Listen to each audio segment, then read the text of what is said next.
Hi, I'm Ruth. I'm one of the pastors here at Cedar. And today is the second week in our mini-series called Psalms, a Soundtrack for Our Lives. And in this series, we're looking at 3 different Psalms and seeing how what they have to say is relevant to us today in our current situation. The Psalms are ancient songs.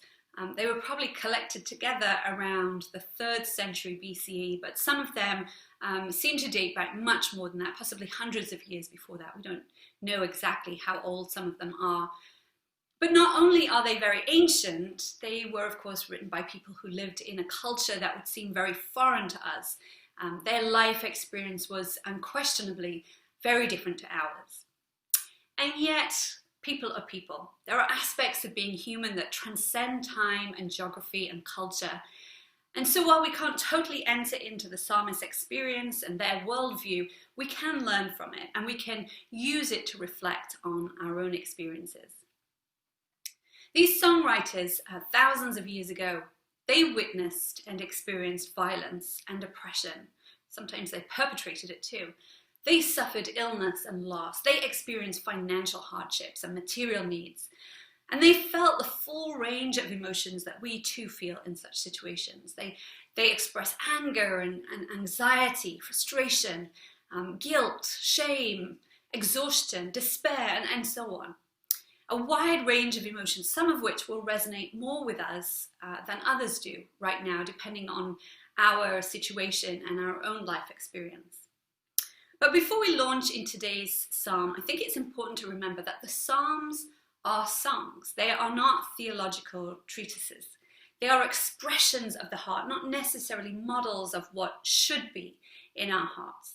Matthew mentioned last week that there are expressions of hatred and violence in the Psalms that can seem pretty shocking to us as we read them there in Scripture. I don't think that these passages are presented as the right way to think and feel necessarily. I think in the context of Scripture as a whole, we see that there are aspects to them that are not what God would have for us. But they can be challenging and they can be instructive nevertheless, as we see some of those feelings that are expressed actually reflected in our own hearts, as we feel them resonating. There's something about seeing things made explicit in black and white that can make us stop and reconsider what's actually in our own hearts. And I think we'll see some of that in the psalm today. So let's start by reading it, and Hannah is going to read it for us. Today's psalm is Psalm 139. You have searched me, Lord, and you know me. You know when I sit and when I rise. You perceive my thoughts from afar. You discern my going out and my lying down. You are familiar with all my ways. Before a word is on my tongue, you, Lord, know it completely. You hem me in behind and before, and you lay your hand upon me. Such knowledge is too wonderful for me, too lofty for me to attain. Where can I go from your spirit? Where can I flee from your presence? If I go up to the heavens, you are there. If I make my bed in the depths, you are there. If I rise on the wings of the dawn, if I settle on the far side of the sea, even there your hand will guide me. Your right hand will hold me fast. If I say, surely the darkness will hide me and the light become night around me, even the darkness will not be dark to you. The night will shine like the day, for darkness is as light to you. For you created my inmost being. You knit me together in my mother's womb. I praise you because I am fearfully and wonderfully made. Your works are wonderful. I know that full well. My frame was not hidden from you when I was made in the secret place, when I was woven together in the depths of the earth. Your eyes saw my unformed body. All the days ordained for me were written in your book before one of them came to be. How precious to me are your thoughts, God. How vast is the sum of them. Were I to count them, they would outnumber the grains of sand. When I awake, I am still with you. If only you, God, would slay the wicked. Away from me, you who are bloodthirsty. They speak of you with evil intent. Your adversaries misuse your name. Do I not hate those who hate you, Lord, and abhor those who are in rebellion against you? I have nothing but hatred for them. I count them my enemies. Search me, God, and know my heart. Test me and know my anxious thoughts. See if there is any offensive way in me, and lead me in the way everlasting. Thank you, Hannah. This is a really beautiful psalm, I think, and parts of it are very popular. The first 18 verses, as well as the last couple of verses, the search me, God verses, they get quoted a lot. There are modern songs written about them. There are lovely meditations online based on them. You can get them printed, on dishcloths or notebook covers, you name it. The Christian printing business turns out this stuff. But you almost never see or hear the verses about slaying the wicked or wanting to destroy the bloodthirsty quoted or printed anywhere. It's very rare to see those verses. But I think we do a disservice to the psalm by skipping over the bits that we don't like or we feel uncomfortable with. The songwriter put these different elements together, and so we should look at them together. I think that will give us a more complete picture of what is being communicated here. So we'll look at the whole of this song, but I don't want us to dissect it too much because, again, it is a song, it's poetry, and I think if we get too much into what the individual words mean, we'll lose the sense of beauty. In addition, the main theme of the song is being known rather than knowing. It's not about us breaking things down and struggling to understand. It's rather about yielding to the fact that we are known, we're fully known. So we'll try today to do a bit more yielding and a little less dissecting. So in these first verses that Hannah just read, the songwriter expressed an overwhelming sense of wonder at God knowing him or her. The psalmist is not just known in some kind of a generic way simply because God knows everything. The writer says that God has actively sought out and searched him or her. Culturally, it probably was a male, so I'm just going to call the writer he, although we don't know that for certain. And the writer says that God knows him better than he knows himself. He says, before a word is on my tongue, Lord, you know it completely. I don't know how that makes you feel. I'm going to ask Darren actually in a few minutes how it makes him feel. But for me, the idea that God knows me completely, knows me better than I know myself, brings for me a sense of relief. Because it means that with God, I don't need to pretend to be someone I'm not. I don't need to perform. I don't need to explain or justify myself or try to convince God to think well of me. I can let go of all that. I can let down my guard and just be myself. I can be honest and vulnerable with God. And I think there's something very freeing about that. I think many of us, maybe all of us at some time, long to be known, to be really known. But sometimes we're also afraid that if people knew what we're really like, they'd reject us. And so we end up trying to project a certain image so that we will be accepted and loved and thought well of. And that leads to feelings of not being really known. And that can feed a sense of loneliness and isolation. But this psalm says that God does know us thoroughly in a really deep and intimate way. And yet God doesn't reject us, doesn't push us away. In fact, far from it. The psalmist continues, you hem me in before and behind and before, and you lay your hand upon me. Such knowledge is too wonderful for me, too lofty for me to attain. The psalmist uses an interesting word here. He says, God hems him in before and behind. The word translated as hem doesn't mean held in an embrace or protected on all sides. It means literally besieged. Again, this is a song, it's poetic. I don't think we should put too much weight on an individual word, but there is a sense that there is no escaping God, even if you want to. In fact, it goes on, where can I go from your spirit? Where can I flee from your presence? And the writer continues with this beautiful imagery that gives the answer. Nowhere. There's no hiding from God. God is always there. If I go up to the heavens, you are there. If I make my bed in the depths, you are there. If I rise on the wings of the dawn, if I settle on the far side of the sea, even there your hand will guide me. Your right hand will hold me fast. I wonder how differently we might live if we were constantly aware of God's presence with us. I remember reading a story when I was in college, a long time ago, several decades ago, about Jesus physically turning up at someone's doorstep. Obviously, this was a fictional account. Jesus turned up and the person was really thrilled and invited Jesus in. And at first this guy was challenged by Jesus' presence and clung to every word. But then he wanted to watch something on TV and he was not really sure Jesus would approve of it, and it kind of felt uncomfortable. And then he was gossiping about someone on the phone and asked Jesus if he'd mind going in another room. And it was a silly story. It was a little preachy, a bit heavy-handed, to be honest. But it ended, I think, with someone coming over and the guy asking Jesus if he'd mind stepping into the closet for a minute because he didn't want his friend to see him. And then he decided, actually, it was really better just to leave Jesus in the closet. Again, silly story, but it struck a chord with me that stayed with me, made me wonder, do I really want to be aware of God's presence with me all the time? Sometimes I think maybe I don't. On the other hand, there is something incredibly reassuring about being besieged by a good God, a God of love, a God who pursues us, who doesn't let us go, a God who chooses to be with us, even in the darkness. And then we get to perhaps the most popular part of this psalm that speaks of being fearfully and wonderfully made. Fearfully here is perhaps better translated awesomely. The way we are made should generate in us a sense of awe. Because humans are amazing.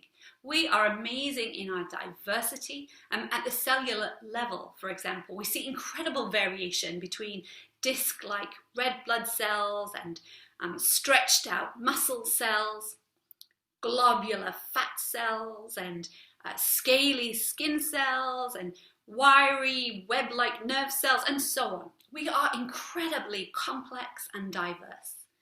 And of course we see that diversity at the macro level too, with all our different appearances, our different personalities, our different ethnicities and genders and sexualities. Humans are so richly diverse, and we are all fearfully and wonderfully made.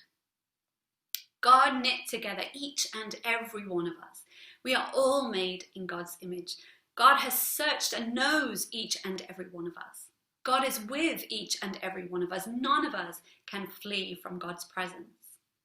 Which implies that even though we are each unique individuals, we are also bound together in a very fundamental way. I love the imagery of that opening video that we saw. Whether or not you believe in the Big Bang, there is a very real sense in which we are all one. We all come from the same source, from the life and light that burst forth in the beginning. We are all children of the God who is love. We are bound together in our fearful and wonderful humanity. And this leads the psalmist to sing out in praise. He writes, "How precious to me are your thoughts, God. How vast is the sum of them. Were I to count them, they would outnumber the grains of sand. When I awake, I am still with you." Note there's a shift in perspective at the end there. The psalmist is not saying now that God chooses to be with him, though he said that previously. Now he's saying that he chooses to be with God. I am still with you. And I think there's a lovely counterbalance in this song between God besieging us on one hand, and on the other, at the end of our fleeing and our hiding and our measuring, as we see here, when we awake, when we come to our senses maybe, we declare that we are with God. But then we come to this less lovely section. "If only you, God, would slay the wicked. Away from me, you who are bloodthirsty. They speak of you with evil intent. Your adversaries misuse your name. Do I not hate those who hate you, Lord, and abhor those who are in rebellion against you? I have nothing but hatred for them. I count them my enemies." Strong, passionate words. And I think there are a number of things to note here. First of all, since God knows the psalmist, God already knows his anger, his hatred even, of his enemies. There is honesty here. This is what's in his heart. Second, his rage does not seem to be directed at personal enemies. There's no indication here that these are people who have wronged the psalmist himself in some way. Rather, this is directed at the bloodthirsty, those with evil intent. It doesn't seem to be about individuals so much as against groups, or we might even extend that to systems that are violent and unjust. And third, the psalmist asks God to deal with them, to slay the wicked, to do away with the bloodthirsty. The psalmist himself is not intent on exacting vengeance, or he doesn't express that here. Rather, he is looking to God to act, to intervene, to right the wrongs and establish justice. But he's clearly angry, passionately angry. He says, I hate those who hate you, Lord. He identifies his anger with God's anger towards violence and oppression. There's a great quote by Martin Niemöller, a German pastor who opposed the Nazis. He said, it took me a long time to understand that God is not the enemy of my enemies. God is not even the enemy of God's enemies. And I think this is important because, like the psalmist, we can be quick to assume that our personal enemies, individuals who we struggle with, are God's enemies. And therefore it's okay to hate them with a self-righteous kind of hatred. But of course we know as followers of Jesus that we are called to love even our enemies. And Jesus didn't just teach that, he lived it. He forgave even his executioners. So at the individual level, clearly hatred is not okay. But in terms of systems and categories, the bloodthirsty, the oppressors, the unjust, that should make us angry. Because as the psalmist is here claiming, God is angry about these things. God hates oppression and injustice. There are literally hundreds of verses to that effect throughout the Hebrew and Christian scriptures. God is angry at injustice, and we should be too. And in our current context, with the spotlight that has been shone on racial injustice in particular right now, this should be a challenge to white people like me who can afford not to be outraged, or who have the luxury of being angry for a while and can then move on to other things. We should be angry. God is angry. Injustice, whether that's injustice due to race or sexual identity or economic status or any other mark of division, is a violent assault on our oneness as humanity, fearfully and wonderfully made. It is a direct negation of the fact that we are all made in God's image, all known by God, all surrounded by God's presence. Injustice, violence, oppression, discrimination, those things should cause us outrage. And the psalmist brings his outrage to God. He expresses what's in his heart. He owns both his anger and his hatred. And then he yields them to God's scrutiny and to God's judgment. He sings, "Search me, God, know my heart. Test me and know my anxious thoughts. See if there is any offensive way in me and lead me in the way everlasting." Now, God knows him already, of course. The songwriter has sung about that at length. But here he is inviting God to search him and to guide him in his anger. He is opening up his heart and his mind to God because God knows him better than he knows himself. We assume we are on the side of the righteous, but it's so easy for us to be blind to ways in which we oppress others, or we benefit from systems that oppress others. It's so easy to miss our own prejudices and microaggressions, to overlook or excuse our apathy. Henry Melville, a 19th century English chaplain, wrote of these verses, "I call upon you to be cautious in using this prayer. It's easy to mock God by asking him to search you, whilst you have made but little effort to search yourselves, and perhaps still less to act upon the result of the scrutiny." The psalmist asks not just that God would search him for any offensive way, but also that God would know his anxious thoughts. And some of us may be feeling anxious today. We may be feeling overwhelmed with the weight of our emotions in response to all that's going on. If so, let's do as the psalmist said, let's yield that to God too. At this point, I want to invite Darren to join me and to give us his thoughts on this psalm. Hi, Darren. Great to see you. Thank you for joining our service this morning. Of course. Thanks for having me.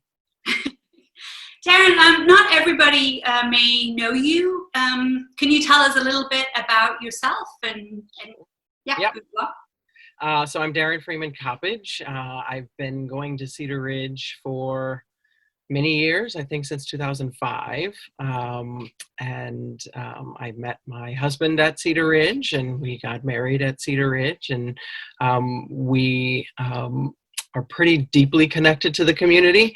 But we did go away when I went back to graduate school to get a psychology degree in Boston. So we were away for 5 years, and we came back almost 2 years ago now. One of the reasons we wanted to come back was to Maryland, was to be back with Cedar Ridge. It's been a pivotal spiritual community for me and for my husband and now our son.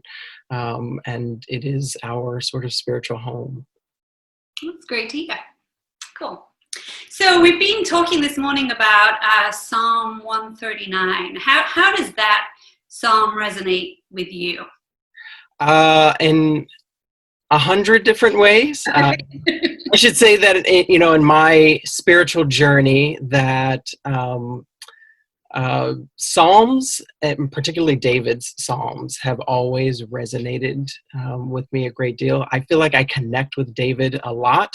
I think if there's any person in the Bible who was most like me, it's probably David. Why do you say that? He is so emotional. He is so like, I can't help, as a psychologist, I can't help but read the Bible and like diagnose people. And David has this like anxiety disorder, and he's like depressed all the time, and then is just completely joyous at other times. And he has these really high highs and really low lows, and he just puts it all out there. That's kind of how I've always been. He's always been my spirit Bible character. Cool. So, so this scripture resonates with me a lot. And I'm sorry if you hear screaming. That would be my child in the background. Sorry. I hope it's your child and not your husband. Yes. Well, it'll probably be the both of them soon. I had a really difficult time integrating sort of these very different parts of my identity. I grew up in an African-American community, a Black family, all Black church. My dad was a minister in that church, so I'm a preacher's kid. And I also am gay, and it took me a long time to admit that to myself, years. And then it took me a really long time to admit that to other people. And when I initially sort of came out to myself and then came out to my parents, I decided that I was going to fight my sexuality, that I was going to try to become straight. And for 5 years, I spent much of my emotional and spiritual energy and mental energy in that effort to change my sexuality. And it was pretty devastating for me. I became very depressed, very anxious, very lonely, and right up until I started to become passively suicidal and not wanting to live here anymore on this planet, that I began to do some real reflection about what I thought God might be thinking about me, because up until that point, I had really absorbed what the church, my church growing up, and all the churches that I attended during college and graduate school, and really tried to live up to what I think a lot of people were saying about me and how I ought to live. And at that point, I decided, you know what? I've never really asked God, what do you think about me? And so this scripture became something that I reflected on a lot, that I am fearfully and wonderfully made. And I didn't believe that. I really didn't. I mean, for a very, very, very long time, I thought there was something gross, disgusting about me because of who I loved, who I was attracted to. And so my first couple of years at Cedar Ridge, I remember after every service kind of going to the altar and kneeling and praying, and God speaking to me the same message week after week after week after week. Darren, you're okay. Darren, you are okay. And reading scriptures like, Darren, you are fearfully and wonderfully made, that you, that I need you, want you to come just as you are, was transformative for me. And it took a long time to internalize that message. And when I did, things changed. And I would love to say that like all of my problems were solved. I never experienced any depression anymore. I was never anxious again. That's just not the case. I certainly still live a very full emotional life. I have not been suicidal since then. But yeah. So throughout this whole time, you were a pastor's kid, and you grew up thinking that it was not okay to be who you were, but you stuck with God the whole time, or were you tempted to, I mean, this psalm talks about, where can I flee from your spirit? Were you tempted to flee, or how was that for you? That's a really interesting question. I think so much of what was driving the need to change my orientation, to change who I was actually a deep fear that I was going to go to hell. So I was not tempted at that point to run away, though there have been plenty of times in my life where I've really questioned deity and whether God exists. Have flirted with agnosticism and atheism, probably starting in college. Because I grew up in a Christian school and was in Christian schools up until I went to college, and had always been taught creationism. And then I get to college at the University of Maryland, College Park, and I was a biochemistry major. And so I was taking lots of biology classes and molecular bio, and like, what is all of this evolution stuff? And it really, for the first time in my life, it was my senior year of college, I remember really struggling with the concept of everything I've been taught may not be at all correct, and maybe there is no God. And it was terrifying at first. But I managed to just kind of like squelch those thoughts because it was terrifying. And then through the process of trying to change my orientation, and then sort of becoming integrated as a Black gay man, I did at times struggle with integrating my faith and my understanding of faith. And I can say that there were some years where I could conceptualize the universe as not needing God. And I really felt like, I'm not sure what that makes me anymore. If I can really see how all of this can come to be without a God, what am I? Am I still a Christian? And after I probably 2 years of really wrestling with that question, I remember one day just kind of thinking, after seeing The Life of Pi, that's really what did it for me. And I don't want to give too much away, but I think the crux of the book and the movie is this idea of like, what story do you like better? Which one works better for you? And I just decided that day that like the Jesus story, even if it's not true, I like it better. And so I said, even to this day, I can still see this world being as it is without there being a God, but I've decided to believe in the Jesus story anyway. Why does that story work better for you than this all being chance? I think it works better for me because I have this I'm a skeptic and I am a pessimist. And yet there is this undying part of me that is hopeful, that somehow, some way, good is better than evil, and that everything can be redeemed. And that is all part and parcel of the Jesus story, the Jesus narrative. And that just seems better to me than this is all chaos and chance and what will happen is whatever will happen. So I think it's that hopeful part of me that wants to see good triumph over evil, and wants to see purpose and meaning in life, and wants to see redemption of all things. So like the psalmist, you're saying, when I awake, I'm still with you, right? Yes, yeah. I've decided to be with you. Right. Even if you may not be there, like maybe it's all a figment of my imagination, but I have decided I want to be with you. One thing I go back to is an experience in my journey to try to change my sexual orientation. One evening, I was just feeling like a failure in that effort, and feeling so depressed and lonely, and was just weeping. And I had an experience that I've never had before, and have not had since. But I felt what I could only describe as a full invasion of my body, that I felt something had just wrapped itself around me. And there was a communication that was beyond words. And so it was a knowing that something communicated with me. I know every part of you, and I love you. Wow.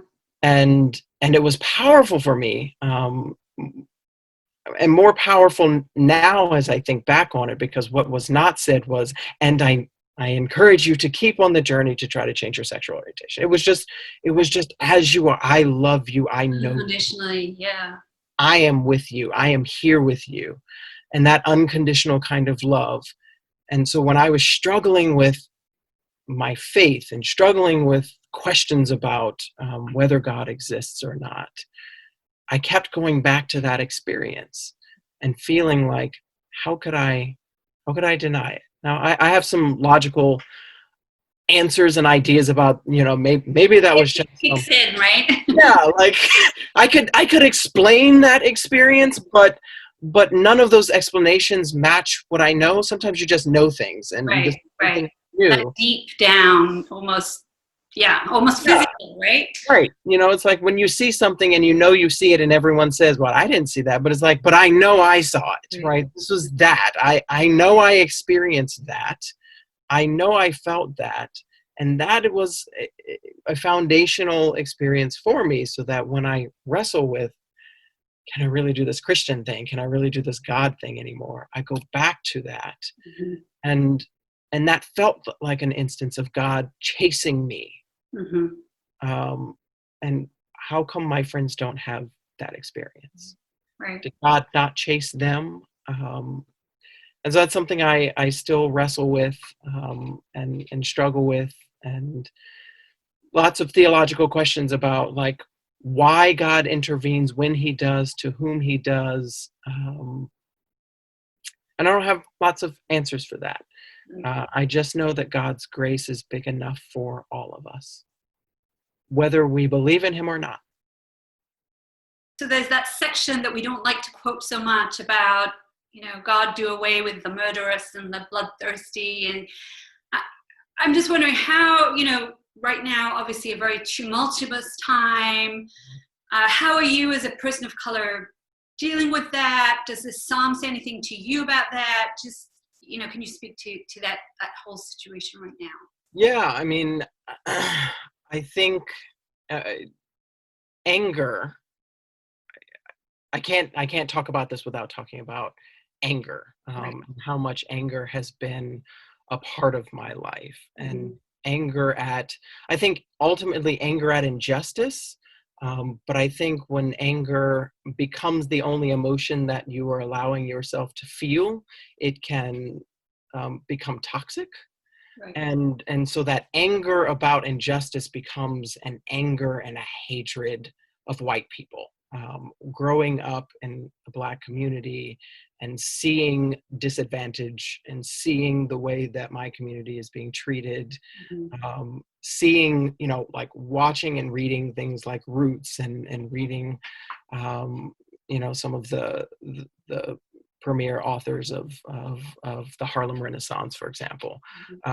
It creates a lot of anger about the way I'm treated, the way I'm seen, the way I'm viewed. And that became a hatred of white people and then and then a fear of like, whoa, where did that come from? Like, why am I being this way? And so I identify with that sense of like, God, just destroy them all, just kill them. This is awful. The anger that came when I finally did recognize my sexuality and my faith, the anger at the years of abuse, the years of mistreatment from people, the years of hating myself because I was told that there was something disgusting about me, just turned into this anger at the church, particularly at the evangelical church. And and and so like that anger feels very familiar. Like, this is why David and I are like twins, that I get where that comes from. And I think anger is a really righteous thing. I think anger is the most appropriate reaction to injustice. And I think anger should, what God feels, right? I mean, so correct. the heart of God is. Yeah. And I think that anger, anger as an emotion, I always, I do a lot of emotion focused kind of therapy, and anger is really a protective kind of emotion, that it is what rises up when something is done wrong to me. And so I need to do something to protect myself or to protect other people. Right. And that's why I think it's the appropriate emotion for injustice, because it is what drives you to both protect yourself and to protect the innocent. And I think where it gets sticky is when anger becomes the action instead of driving the action. Right. That's when I think it gets really toxic. And I've certainly experienced that in my life. I should have no reason really to like the church or be favorable to the church at all, given the mistreatment that I've experienced from the white church as a Black man, from the evangelical church as a gay man. And yet that is not what I lead with. When the injustices, when I see the injustices, do I get angry? Yes. And that drives my action. It drives me to work and lead in love and empathy, out of my hurt, out of my pain. But how do you make that transition? Because, many of us maybe get to the anger and we kind of get stuck there. So how do you make that transition to making it drive you to act out of love? I think for me, one, it was giving myself a few years to just let anger be. Right. And to allow myself to feel it, to say this is okay to feel, and it's good and it's righteous. And when I recognized that it was becoming toxic, to really reckon with myself about, okay, am I letting this go too far? And then lots of time praying and meditating.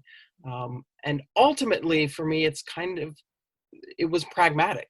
It was, my anger isn't accomplishing anything, except lots of fights on Facebook where nobody learns a darn thing, and nobody's changing for the better. If I want to see change happen, I know that when I lead with anger, and that's all that there is there, that naturally creates for people a fight or flight response. Either they shut down, or they run away because they're afraid, or they get angry themselves, and now we're just fighting. And that, I was like, well, this isn't accomplishing anything. So I better learn some way, somehow, to do something other than just anger. And then years of figuring out how to do that, how to feel my hurt, because the anger was this sort of secondary to the hurt and the pain. And when I started to lead with vulnerable hurt and pain, conversations were very different. When I led with, here's the truth of the matter here, and the truth is hard to say because I know the truth is perhaps going to hurt you, then I was having very different conversations. So what gives you hope right now? Ooh. So you're a hopeful person, even though you have that skeptical side. Yes. And so I'm nervous about talking about my hope, because I think, as a Black person, I've always, so much of what we're talking about today, what we're protesting today, I had just kind of assumed, well, this is This has been the case for a long time, right? Like police brutality is not new. Right. It's just now we have cameras to prove it. No one was listening before. Right. And so I've always just kind of like settled in my heart, like, this is just how it's always going to be. I wish it was different, but I just kind of settled for this is it. And so I'm afraid to talk about my hope because I don't want my hope to be dashed again, as it has many times in the past. But what I can say is I'm seeing things I've never seen before. The Black Lives Matter movement, for example, we've been organized and protesting since Trayvon, right? And that was what, 2013. And what I'd never seen before is this many white people coming to join the cause, this many non-Black people of color coming to join the marches. I've never, in any of the previous incidents, had tons of white friends calling to check in. How are you doing? How is this sitting with you? Mm-hmm. On one hand, that's a little annoying, but I understand the intent behind it, and it's unprecedented. Right. And so something is changing and something is shifting. The number of conversations I'm seeing on Facebook where usually I felt like I would have to intervene and say something in order to defend my community and defend what's being fought for, I'm seeing white people policing themselves Mm-hmm. and defending the Black community. And that's unprecedented. I've not seen that before. So that's giving me hope. I hope that turns into long-term action and change. Right. But what gives me hope is this sense of reckoning with ourselves that I'm witnessing. And I hope that that's not acute, but that it is permanent and transformative. Thank you so much, Darren. Thank you for sharing your story with us. I really appreciate it. No problem. Thanks, Ruth. The writer ends Psalm 139 by asking God to search his heart and then lead him in the way everlasting. As Darren so eloquently put it, we need this current sense of reckoning to become transformative, to lead to change, to set us firmly in the way everlasting, the way of God, a God of love who hates injustice. In just a moment, Darren and his family will lead us in communion. But before that, we are going to do a prayer practice that we've used many times before, and that's the welcoming prayer. These are unprecedented times, both because of the heightened attention to racial injustice and the many impacts of the coronavirus pandemic. These things affect all of us differently, and so we're going to spend just a few minutes listening to our emotions, owning them, and yielding them to God. I invite you to make yourselves physically comfortable with your back straight, feet on the floor. Close your eyes and take 3 deep breaths. As you breathe out, imagine any tension leaving your body and flowing down and away from you on the floor.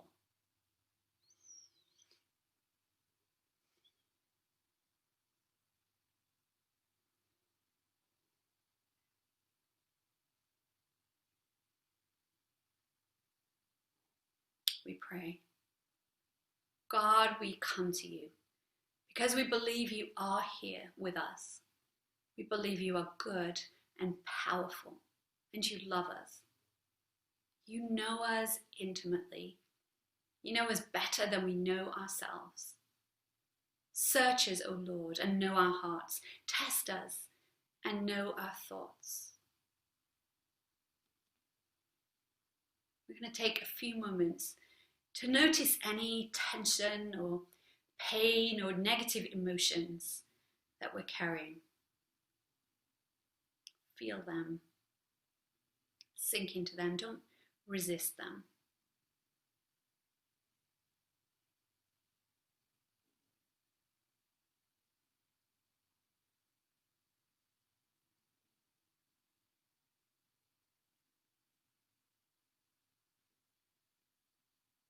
Allow yourself to focus and mentally locate the place in your body Maybe even put your hand on that place.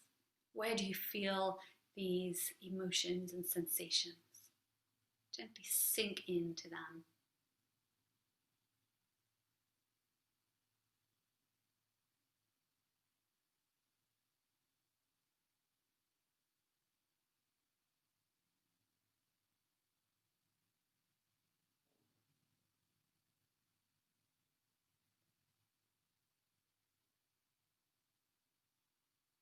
Just stay with that sensation until you really feel it. And say in your mind, welcome anger or guilt or pain or whatever it is that you're feeling. Name it, welcome it, without judging or without analyzing.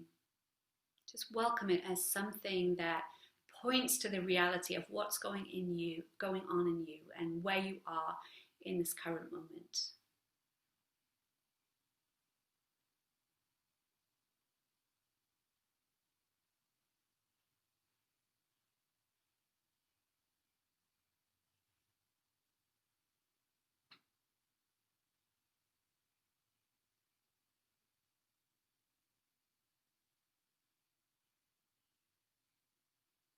Now let go of this sensation, this emotion.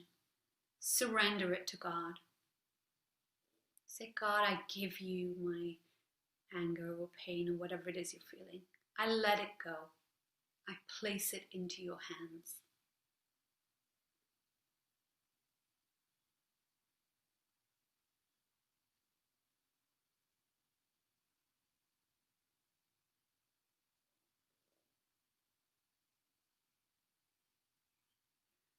You have searched us, God, and you know us.